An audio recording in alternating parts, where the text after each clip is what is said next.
जनों पर माता भीड़ पड़ी है भारी, भीड़ पड़ी है भारी।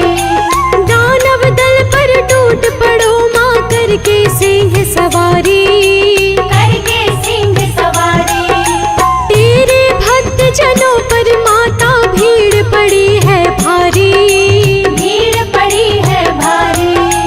दानव दल पर टूट पड़ो माँ करके सिंह सवारी, करके सिंह सवारी। सौ सौ सिंहों से भी बलशाली, अष्ट भुजाओं वाली, दुष्टों को पल में संहारती।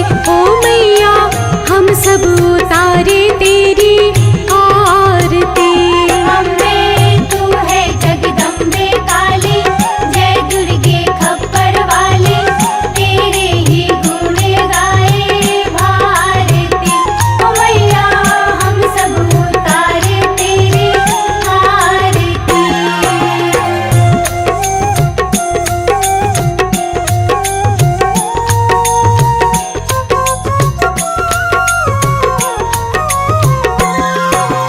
माँ बेटे का है इस जग में बड़ा ही निर्मल नाता, बड़ा ही निर्मल नाता। पूत कपूत सुने हैं पर ना माता सुनी कुमाता। माता सुनी कुमाता। माँ बेटे का है इस जग में बड़ा ही निर्मल नाता, बड़ा ही निर्मल नाता। पूत कपूत सुने हैं पर ना माता सुनी कुमाता।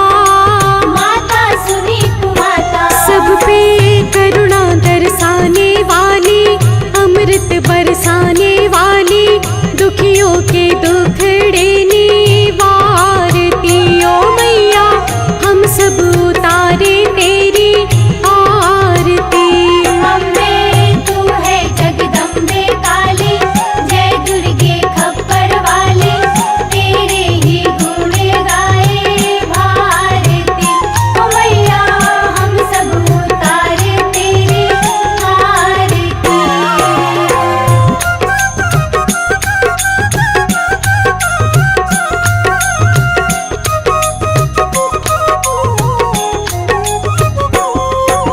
नहीं मांगते धन और दौलत, ना चांदी ना सोना, ना चांदी ना सोना।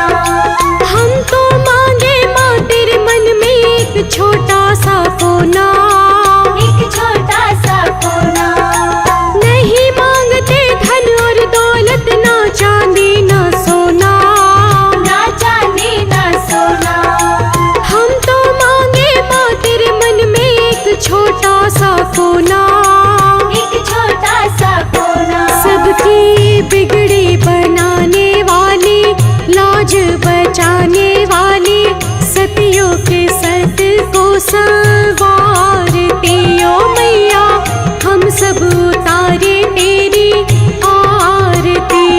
अम्बे तू है जगदम्बे काली, जय दुर्गे खप्पर वाली, तेरे ही गुण गाए भारती। ओ मैया हम सब उतारे तेरी आरती।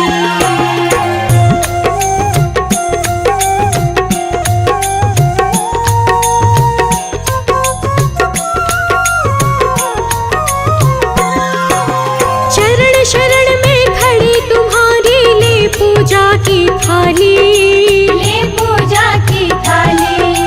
वरद हस्त सर पर रख दो माँ संकट हरने वाली। संकट हरने वाली। चरण शरण में खड़ी तुम्हारी, ले पूजा की थाली, ले पूजा की थाली। वरद हस्त सर पर रख दो माँ संकट हरने वाली। संकट हरने वाली। माता भर दो भक्ति रस प्याली, अष्ट भुजाओं वाली, भक्तों के कारज तू ही सार